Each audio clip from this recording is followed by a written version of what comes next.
Hello student, मैं Anupal student. आज हम कॉम्प्लेक्स एनालिसिस पेपर स्टार्ट कर रहे हैं और ये कॉम्प्लेक्स एनालिसिस हमारा बीएससी, एमएससी, बीटेक स्टूडेंट हैं उनके लिए काफ़ी इंपॉर्टेंट पेपर है। तो देखिएगा आज हमारा ये जो फर्स्ट चैप्टर हम डिस्कस करेंगे ना, complex number and their geometrical representation. तो इसमें हम ना कॉम्प्लेक्स नंबर का आपको बेसिक कॉन्सेप्ट यहाँ समझाएंगे। वैसे तो आप लोगों ने प्रीवियस क्लास में कॉम्प्लेक्स नंबर्स के ऊपर काफ़ी कुछ पढ़ा है, तो स्टार्टिंग जैसे हम करेंगे तो इसमें ना थोड़ा सा हम आपको बेसिक आइडिया कॉम्प्लेक्स नंबर का, उसका ज्योमेट्रिकल रिप्रेजेंटेशन, कुछ इंपॉर्टेंट प्रॉपर्टीज, उन सबको हम यहाँ डिस्कस करेंगे। आइए डिस्कस करते हैं। देखिए, complex numbers and their geometrical representation, ये हमारा चैप्टर का नाम है, फर्स्ट चैप्टर है, थोड़ा फंडामेंटल है। ये सब आप लोगों को थोड़ा इसका ना बेसिक कॉन्सेप्ट आना चाहिए, तभी आप आगे के चैप्टर्स को पढ़ सकेंगे। इसलिए ना मैं इसको ना बिल्कुल स्टार्टिंग से ले रहा हूँ आपको, ठीक है।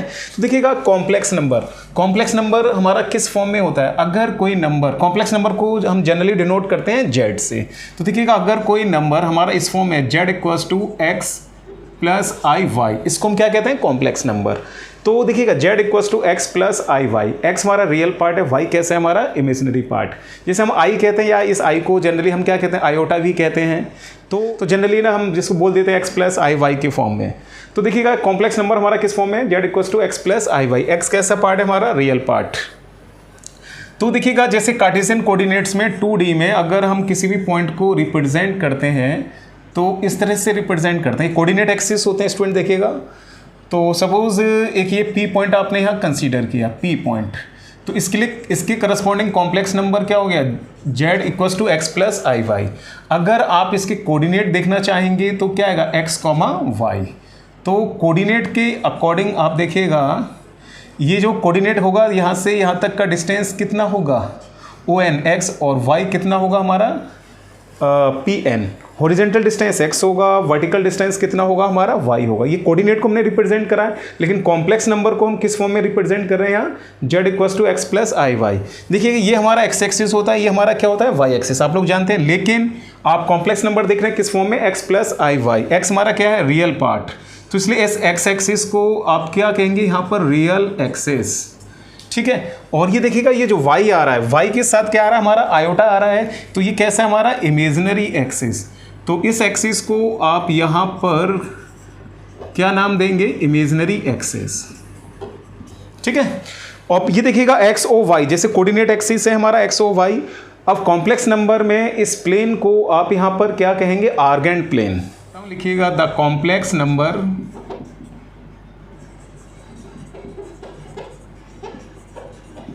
रिप्रेजेंटेड इन देखिए, the complex number represented in the Argand plane, ठीक है। ये आपका क्या कहलाता है, आर्गेंट प्लेन कहलाता है। या इसको ना आप ये भी कह सकते हैं, आर्गेंट डायग्राम भी कह सकते हैं, या इसको ना आप क्या कहेंगे यहाँ पर, कॉम्प्लेक्स प्लेन भी कहेंगे, ठीक है। देखिएगा, तो ये आपका जिस प्लेन में हम कॉम्प्लेक्स नंबर को रिप्रेजेंट कर रहे हैं, तो उस प्लेन को हम आर्गेंट प्लेन या आर्गेंट डायग्राम या कॉम्प्लेक्स प्लेन भी कहते हैं, ठीक है। तो ये मैंने आपको समझा दिया कि जो हमारा रियल है, उस रियल एक्स एक्सिस को लॉन्ग होगा, इसको हम रियल एक्सिस कहते हैं। और ये देख रहे हैं आयोटा वाई जो आ रहा है, ये हमारा क्या है, इमेजिनरी एक्सिस है। तो कॉम्प्लेक्स नंबर को किस फॉर्म में रिप्रेजेंट कर रहे हैं, z equals to x plus i y. Cartesian के हिसाब से इसका कोऑर्डिनेट क्या होगा, x कॉमा वाई। स्टूडेंट देखिएगा, ये तो कॉम्प्लेक्स नंबर को मैंने आपको फॉर्म बताया। अब इसका आता है मॉडुलस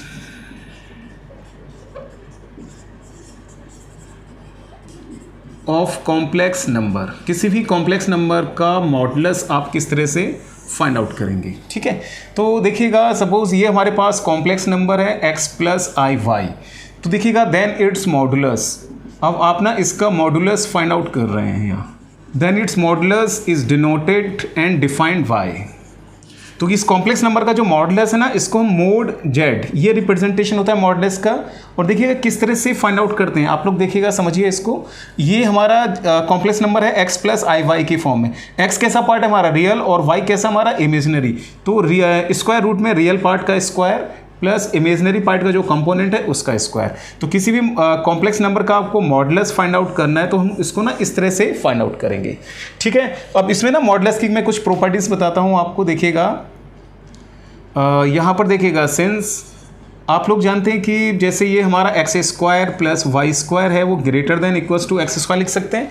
देखिएगा, क्यों, क्योंकि यहाँ पर आप देख रहे हैं ना, ये दो क्वांटिटी के स्क्वायर का सम है। वो ग्रेटर देन इक्वल्स टू क्या हुआ एक्स स्क्वायर। अगर हम y के प्लेस पर 0 पुट कर देते हैं तो x square equals to x square. यहाँ दो क्वांटिटी के स्क्वायर का सम है, एक सिंगल क्वांटिटी का है, तो इस इनइक्वालिटी को हमने यहाँ लिखा है। समझ गए होंगे आप लोग। देखिए नेक्स्ट स्टेप में हमने स्टूडेंट देखिए क्या करा, दोनों तरफ स्क्वायर रूट कंसीडर कर लिया। ठीक है, अब आप लोग देखिएगा अभी हमने मॉडुलस की प्रॉपर्टी को यहाँ समझाया है। आप देखिएगा under root x square plus y square क्या होता है हमारे पास, मॉड ऑफ जेड। ठीक है, तो देखिए हम यहाँ लिखते हैं mod of z greater than equal, इसका स्क्वायर रूट निकालेंगे तो क्या आएगा, x आएगा। अब आप यहाँ देखिएगा x इस कॉम्प्लेक्स नंबर का कैसा पार्ट है, रियल पार्ट। अगर आप यहाँ लिखना चाहें तो हम ऐसे लिख सकते हैं x जो है वो रियल पार्ट ऑफ z है और y कैसा है हमारा इमेजिनरी पार्ट ऑफ z। इस तरह से भी लिख सकते हैं, x इस कॉम्प्लेक्स नंबर का रियल पार्ट है, y इसका कैसा है इमेजिनरी पार्ट है। तो देखिए क्या लिखा हुआ है हमारे पास, x को हम क्या लिख सकते हैं रियल पार्ट ऑफ z।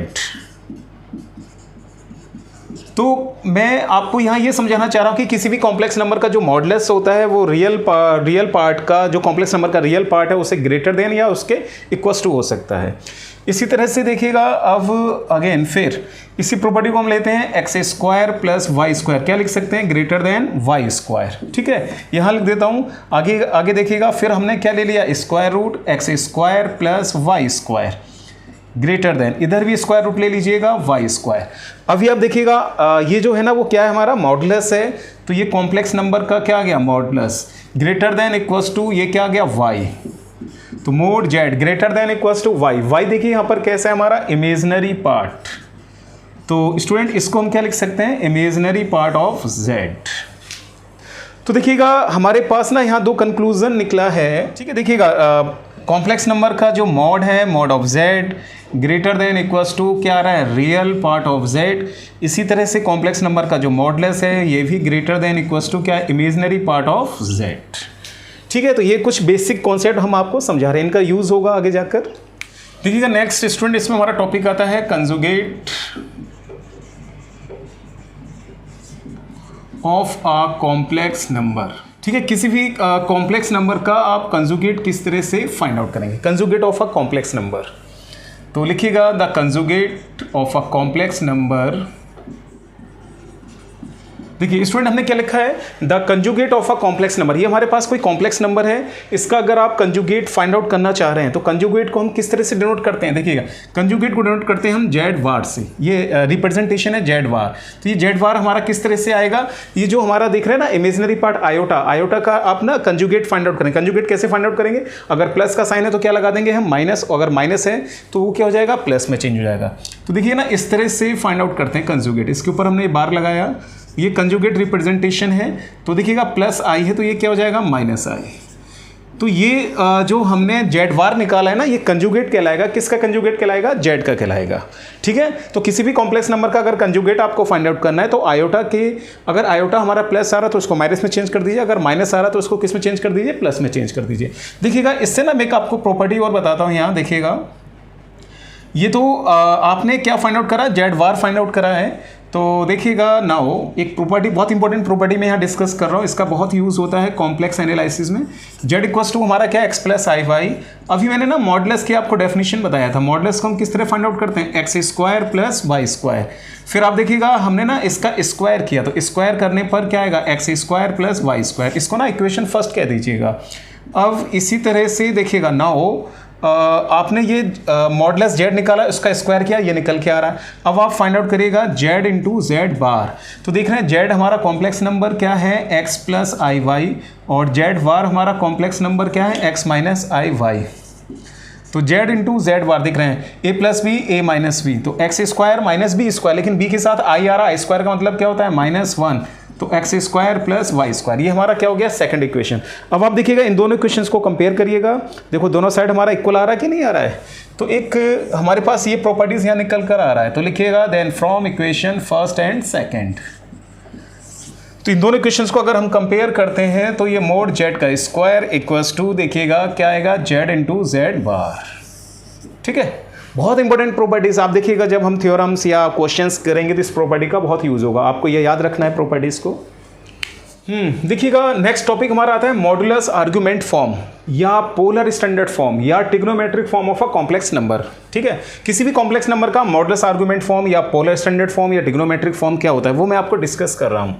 देखिएगा सपोज ये हमारे पास z equals to x plus i y ये कॉम्प्लेक्स नंबर है। देखिएगा ये कॉम्प्लेक्स नंबर है, इसको ना हमने पोलर फॉर्म में कंसीडर कर लिया। देखिएगा इस तरह से let z equals to x plus i y जो चल रहा है ना polar form r cos theta plus i r sign theta, ये लेट कर लिया हमने। अब आप यहाँ से ना रियल इमेजिनरी पार्ट आप इक्वेट करिएगा on equating real part and imaginary part, on equating real part and imaginary part. आप रियल इमेजिनरी पार्ट इक्वेट करेंगे तो देखिएगा रियल पार्ट हमारा क्या निकल के आ रहा है, x equals to r cos theta and y equals to क्या आ रहा है, आर साइन थीटा। ये रियल इमेजिनरी पार्ट आ रहा है। अब आप ना इन दोनों को स्क्वायर करके आप ऐड कर दीजिएगा। तो जैसे कि हम इन दोनों को स्क्वायर करके ऐड करते हैं, देखिएगा तो ये आ रहा है और फिर आप देखिएगा x square plus y square, आप आर स्क्वायर कॉमन लेंगे, जानते हैं अच्छी तरह से क्या जाएगा आर स्क्वायर। और आर की वैल्यू को अगर हम कैलकुलेट करते हैं तो आप देखिएगा x square plus y square, देखिएगा ये आ गया है। इसी तरह से अब आप ना ये जो हमने फॉर्म कंसीडर किया r cos theta plus i r sign theta, r की क्या वैल्यू है देखिएगा, इस वैल्यू को हमने यहाँ कैलकुलेट कर लिया। फिर ये एंगल जो थीटा एंगल हम यहाँ इंट्रोड्यूस कर रहे हैं इसकी वैल्यू को आप किस फॉर्म में निकालेंगे, तो ये कॉम्प्लेक्स नंबर हमारा किस फॉर्म में यहाँ पर देखिएगा पोलर फॉर्म में, तभी तो लिखा है ट्रिग्नोमेट्रिक फॉर्म या स्टैंडर्ड पोलर फॉर्म।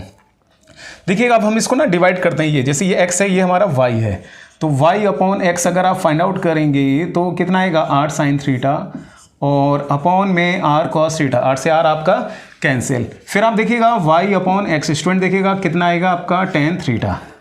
तो थीटा की वैल्यू आप लोग देख रहे हैं क्या निकल के आ रहा है, tan inverse y upon x. ठीक है, तो ये सब समझाने का मकसद मेरा आपको यहाँ है। अभी ना हमने पिछले जस्ट अभी आर्टिकल में क्या करा था, किसी भी कॉम्प्लेक्स नंबर का क्या निकाला था मॉडुलस। देखिए मॉड ऑफ z क्या निकल के आ रहा था, under root x square plus y square. देखिएगा ये कॉम्प्लेक्स नंबर दे रखा है, अगर हम इसका मॉडुलस फाइंड आउट करेंगे देखिएगा ऑल्सो लो यहाँ समझा दे रहा हूँ मैं, आपका ये कॉम्प्लेक्स नंबर है ठीक है मॉड z, आप इसको किस तरह से फाइंड आउट करेंगे, x square plus y square. तो आप देखिएगा ये वैल्यू इक्वल नहीं आ रहा है, तो ये जो हमने कॉम्प्लेक्स नंबर ट्रिग्नोमेट्रिक फॉर्म या पोलर फॉर्म में यहाँ कंसीडर किया, तो आर इस कॉम्प्लेक्स नंबर का क्या कहला रहा है, मॉडुलस। ठीक है, तो यहाँ देखिएगा तो यहाँ सिंपल होगा r equals to mod of z, तो ये क्या निकल के आया आपका x square plus y square. तो ये जो हमने यहाँ आर कंसीडर किया ये क्या कहलाएगा आपका मॉडुलस। ठीक है, ये मॉडुलस कहलाएगा, किसका मॉडुलस कहलाएगा, कॉम्प्लेक्स नंबर का। ठीक है, इसी के बाद देखिएगा ये हमने जो थीटा कैलकुलेट किया है ऑल्सो, ठीक है ये जो थीटा है क्या निकल के आ रहा है, tan inverse y upon x.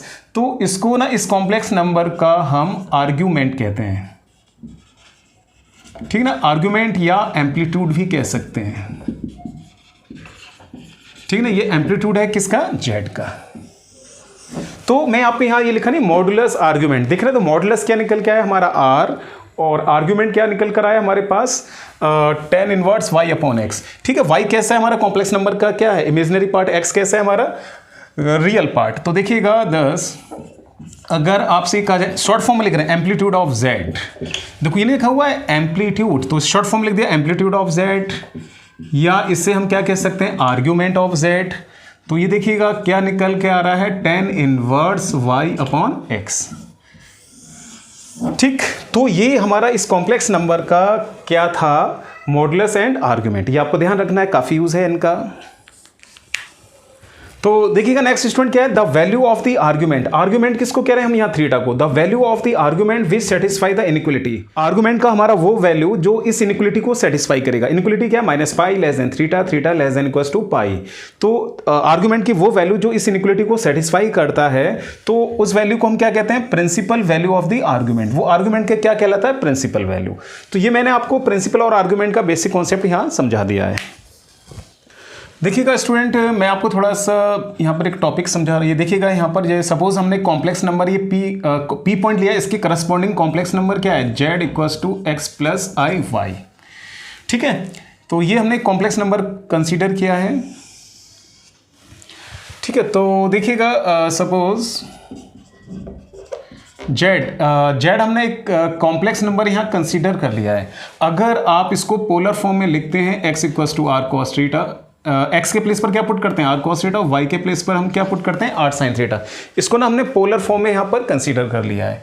और थोड़ा लिखना चाहे ट्रिग्नोमेट्रिक फॉर्म से आर कॉमन लेंगे, कॉस थीटा प्लस आई साइन थीटा क्या होता है e की पावर आई थीटा। तो आप लोग देखिएगा जैसे कि ये हमारा क्या है थीटा, थीटा एंगल लिया तो थीटा एंगल हमारा क्या होगा, ये एंगल होगा। इसी तरह से ये देखिएगा, सपोज ये हमने एम पॉइंट कंसीडर, ये हॉरिजॉन्टल डिस्टेंस कितना होगा x होगा, y कितना होगा वर्टिकल डिस्टेंस, और ये r जो आ रहा है वो हमारा ये मॉडुलस होता है r इक्वल्स टू क्या लिख सकते हैं आप under root x square plus y square. इस तरह मॉडुलस हम फाइंड आउट करते हैं। ठीक है, तो यहाँ पर ना हम ये लिख सकते हैं देन ये जो p पॉइंट हमने कंसीडर किया है, जैसे किस फॉर्म में कंसीडर किया, z equals to x plus i phi, इसको ना इस फॉर्म में लिख सकते हैं। देखिए पोलर फॉर्म ये आ गए हैं आपके P r comma theta we the polar coordinates, ये हमारे क्या हैं पोलर कोऑर्डिनेट्स हैं।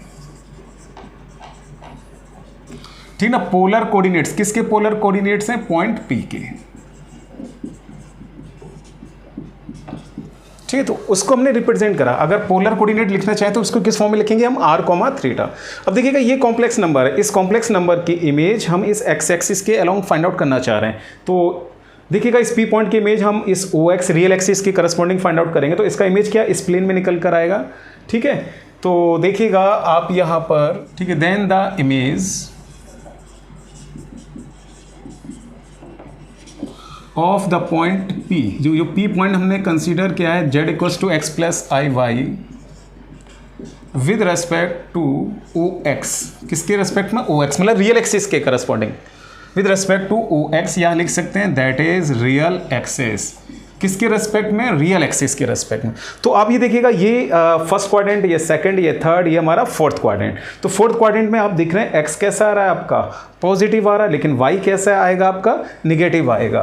तो अगर हम इसका कोऑर्डिनेट क्या कंसीडर करते हैं, अगर कोऑर्डिनेट को लेना चाहें तो एक्स कॉमा वाई, ठीक है ना।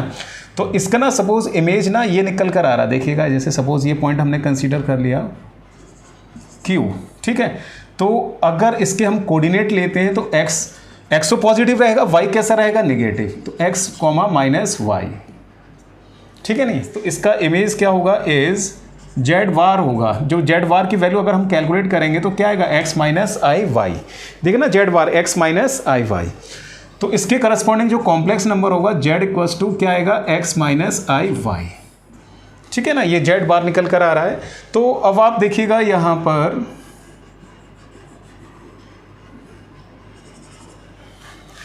अगर इस कॉम्प्लेक्स नंबर का हम मॉडुलस फाइंड आउट करते हैं तो मॉडुलस क्या आएगा निकल के x square plus y square. तो देखिए मॉडुलस में तो कोई चेंज नहीं आ रहा, जो मॉडुलस उसका आ रहा है वही तो मॉडुलस इसका आ रहा है, तो mod of z equals to तो आर आ रहा है। लेकिन अगर हम इसको पोलर फॉर्म में लिखते हैं, देखिएगा किस फॉर्म में आएगा r cos theta minus i r sign theta, ठीक है। और इस फॉर्म को थोड़ा इस तरह भी लिख सकते हैं, देखिएगा r cos minus theta plus i r minus i r sine minus theta, क्योंकि साइन माइनस थीटा क्या होता है माइनस का साइन थीटा। तो आप देख रहे हैं इन दोनों में चेंज क्या आ रहा है, यहाँ थीटा कैसा आ रहा है प्लस आ रहा है, मॉडुलस में कोई चेंज नहीं आ रहा है। जब हम इसकी इमेज फाइंड आउट कर रहे हैं रियल एक्सिस के रेस्पेक्ट में तो मॉडुलस में देखिएगा कोई चेंज नहीं आ रहा है, मॉडुलस तो हमारा आर ही आ रहा है, लेकिन जो हमारा एम्पलीट्यूड है वो एम्पलीट्यूड चेंज हो गया। एम्पलीट्यूड या आर्ग्यूमेंट देखिए यहाँ थीटा प्लस का आ रहा है, यहाँ थीटा कैसा आ रहा है माइनस का आ रहा है। तो थीटा कैसा आ रहा है माइनस का, तो ये एंगल आप क्या लेंगे यहाँ पर माइनस थीटा, ठीक है। तो आप यहाँ देख रहे हैं कि इन कॉम्प्लेक्स नंबर का मॉडुलस तो भाई इक्वल आ रहा है, ठीक है, लेकिन इसका जो एम्पलीट्यूड है एम्पलीट्यूड ऑफ जेड या आर्ग्यूमेंट ऑफ जेड जो भी आप लिखना चाहें वो क्या आ रहा है हमारे पास, इसका नेगेटिव आ रहा है, ठीक है। तो हम ये लिख सकते हैं माइनस एम्पलीट्यूड ऑफ जेड बार, ठीक है ना। तो ये आपका प्रॉपर्टी बन गया, इसको आप याद रखिएगा, या इसको इस फॉर्म में लिख सकते हैं argument of z equals to minus argument of z bar. तो कॉम्प्लेक्स नंबर का आर्ग्यूमेंट जो है वो नेगेटिव है, किसके आर्ग्यूमेंट के, उसके कंजुगेट के नंबर के। तो जेड बार क्या रिप्रेजेंट कर रहा है, उसका कंजुगेट आ रहा है आपका, ठीक है ना, इसको ध्यान रखिएगा आप, काफ़ी इंपॉर्टेंट टॉपिक है ये स्टूडेंट। हमारा ये नया टॉपिक है, अगर दो लाइन आपस में इंटरसेक्ट हो रहा है तो उसका एंगल हम किस तरह से कैलकुलेट करेंगे कॉम्प्लेक्स नंबर की फॉर्म में। तो देखिएगा, angle between two intersecting line in the Argand plane, दो लाइन आपकी इंटरसेक्ट हो रही है किस में, आर्गेंट प्लेन में। तो आप यहाँ देखिएगा, हमने ना ये 3 कॉम्प्लेक्स नंबर कंसिडर कर लिए, Z1, Z2 और Z3। ये 3 कॉम्प्लेक्स नंबर है, किसके करस्पॉन्डिंग है, ABC पॉइंट। ABC पॉइंट हमारे 3 पॉइंट्स किस में दे रखे हैं, आर्गेंट प्लेन में। तो इनके करस्पॉन्डिंग जो हमारा कॉम्प्लेक्स नंबर है, A के करस्पॉन्डिंग Z1, B के करस्पॉन्डिंग Z2 और C के करस्पॉन्डिंग Z3। ठीक है, तो देखिएगा, जैसे सपोज हमारा एक ये एंगल आ रहा है, जैसे इस एंगल को हम क्या कहेंगे, BAC। ठीक, तो ये जो एंगल बन रहा है वो किन दो लाइन को इंटरसेक्ट कर रहा है, एक लाइन क्या हो गया हमारा AB और एक लाइन क्या हो गया हमारा AC। अगर इस एंगल को आप फाइंड आउट करेंगे, सपोज आप इस एंगल को फाइंड आउट करते हैं, ठीक है, तो ये वाला एंगल देखिएगा किसके करस्पॉन्डिंग, किन लाइन के द्वारा इंटरसेक्ट हो रहा है, एक तो AC आ रहा है, एक क्या आ रहा है, BC आ रहा है। इसी तरह से अगर आप ये एंगल फाइंड आउट करना चाहते हैं, ठीक है, तो ये जो एंगल आप देख रहे हैं ना बी पॉइंट पर जो आ रहा है, वो किन दो लाइन को इंटरसेक्ट कर रहा है, एक तो AB और एक आपका BC। ठीक है, तो यहाँ पर हम ना यही एंगल को कैलकुलेट करना चाह रहे हैं, वो मैं समझाना चाह रहा हूँ आपको। देखिएगा, सपोज हम इस एंगल को फाइंड आउट करना चाह रहे हैं, एंगल BAC। तो BAC किसके द्वारा बनना है, AB। तो इसलिए हमने AV, जो AV होगा उसका लेंथ कितना होगा, मोड Z2 माइनस Z1। इसी तरह से एक किसके द्वारा बनना है, AC के द्वारा, तो मोड Z3 माइनस Z1। फिर हमने ना इनको डिवाइड कर दिया। ठीक है, तो देखो डिवाइड करने पर क्या आएगा आपका, mode Z3 minus Z1 divided by, modulus की प्रॉपर्टी हमारी ये होती है कि अगर आपका ना इस फॉर्म में हो जैसे Z1 अपॉन Z2, तो आप इसको ना इंडिविजुअली अलग अलग भी लिख सकते हैं। तो इस प्रॉपर्टी का हमने यहाँ यूज़ करा है, वही लिखा है हमने। आर्गुमेंट, किसी भी कॉम्प्लेक्स नंबर का जो आर्गुमेंट होता है वो क्या रिप्रेजेंट करता है, थीटा। थीटा बताया था मैंने आपको, theta equals to tan inverse y upon x। तो थीटा जो है, जैसे सपोज ये कॉम्प्लेक्स नंबर है z equals to x plus i y, इसको आप किस फॉर्म में लिखते हैं, r cos theta plus i r sin theta.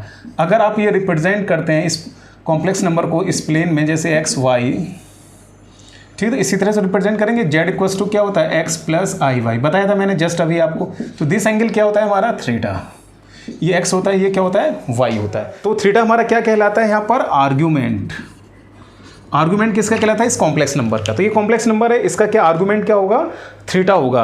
तो वही चीज़ हमारा ये देखिए, एक लाइन क्या आ रहा है हमारा, AV लाइन आ रहा है। तो AV जो लाइन है वो किन दो पॉइंट्स के द्वारा ज्वाइन करके बनना है, A और B के द्वारा। इसीलिए हमने लिखा है यहाँ Z2 माइनस Z1। दो कॉम्प्लेक्स नंबर को अगर आप दो कॉम्प्लेक्स नंबर का डिफरेंस भी क्या होता है, कॉम्प्लेक्स नंबर होता है। तो इन दोनों का जो आर्गुमेंट होगा वो हमारा क्या होगा, एंगल होगा, किसका एंगल होगा, AV का। ये जो AV लाइन है वो x एक्सिस के साथ एंगल, ये लाइन किस लाइन के पैरेलल, इस लाइन के पैरेलल है। तो देखिएगा, इसके लिए एंगल सपोज ये आ गया आपका, इतनी तो एंगल आएगा। तो वही लिखा हमने, argument Z2 minus Z1। Z2 minus Z1 क्यों कर रहे हैं, क्योंकि ये जो लाइन है वो हमारा A और B पॉइंट के द्वारा बन रहा है। तो इसी तरह लिखा कि इस कॉम्प्लेक्स नंबर का जो आर्गुमेंट होगा वो AV लाइन किसके साथ बनाएगा, positive direction of x axis. ये देखो पॉजिटिव डायरेक्शन ऑफ एक्सिस है, तो ये एंगल आएगा आपका इतना। इसी तरह आगे देखिएगा, आगे हमने क्या लिखा है, and argument Z3 minus Z1। तो Z3 माइनस Z1 आप देख रहे हैं क्या आ रहा है, ये आ रहा है, देख रहे हैं आप, ये जो लाइन आ रहा है ना AC, किसके द्वारा बनना है, C और A के द्वारा। तो इन दोनों का जो आर्गुमेंट होगा ना, ये जो हमने निकाला argument Z3 minus Z1 is the angle which AC। तो ये जो लाइन AC बना रहा है, ये टोटल एंगल आपका ये होगा इतना यहाँ पर। ठीक है, तो वही हमने लिखा argument Z3 minus Z1 is the angle which AC makes with the positive direction of x axis. AC line जो x एक्सिस के साथ एंगल बनाएगा वो एंगल क्या होगा हमारा, आर्गुमेंट Z3 माइनस Z1। अब आप देखिएगा, ये एंगल आपको इतना पता है, ये एंगल आपको पता है ये, ठीक है, आपको ना ये एंगल कैलकुलेट करना है, दिस एंगल, ये जो एंगल आ रहा है। तो इस एंगल को देखिएगा हम किस तरह से फाइंड आउट करेंगे, दस एंगल BAC। ठीक है ना, तो देखिएगा, तो ये एंगल किस तरह फाइंड आउट करेंगे, टोटल एंगल आपको पता है, ये एंगल आपको पता है। तो इस टोटल में से आप ये एंगल को सब्ट्रैक्ट कर देंगे तो दिस एंगल ये बचेगा कि नहीं बचेगा।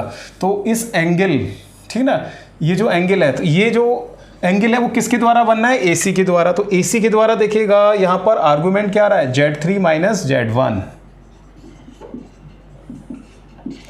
माइनस, ठीक है ना। फिर उसके बाद देखिएगा AV के द्वारा जो एंगल आ रहा है वो क्या एंगल हमारा ये है, तो माइनस आर्गुमेंट आपका Z2 माइनस Z1।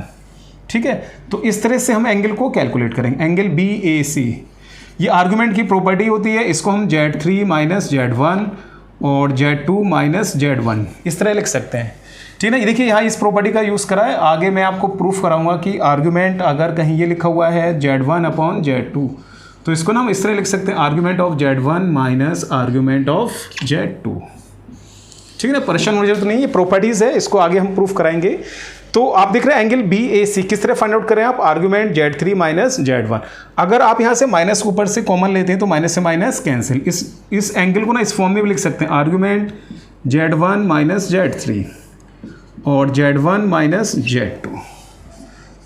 तो आर्गुमेंट की टर्म्स में हम कोई भी जो लाइन है, दो लाइन आपस में इंटरसेक्ट हो रही है, उसके बीच का एंगल किस तरह से फाइंड आउट करेंगे वो मैंने आपको ना आर्गुमेंट के टर्म्स में बताया है। फिर से समझ लीजिए एक बार, देखिएगा एंगल BAC देख रहे हैं आप, एंगल BAC, इसको याद करने का क्या टेक्निक है, BAC। तो देख रहे हैं इस एंगल BAC में हमारा जो कॉमन पॉइंट आ रहा है वो क्या आ रहा है, A आ रहा है, इसके करस्पॉन्डिंग क्या है हमारा Z1। तो ये जो लाइन है ये एंगल आपका ना एंटी क्लॉकवाइज डायरेक्शन में बनना है। एंटी क्लॉकवाइज डायरेक्शन क्या होती है भाई, देखिएगा एंटी क्लॉकवाइज डायरेक्शन यही तो होती है। तो देखिएगा ये तो हमारा इनिशियल हो गया, तो इनिशियल पॉइंट क्या हो गया हमारा Z2।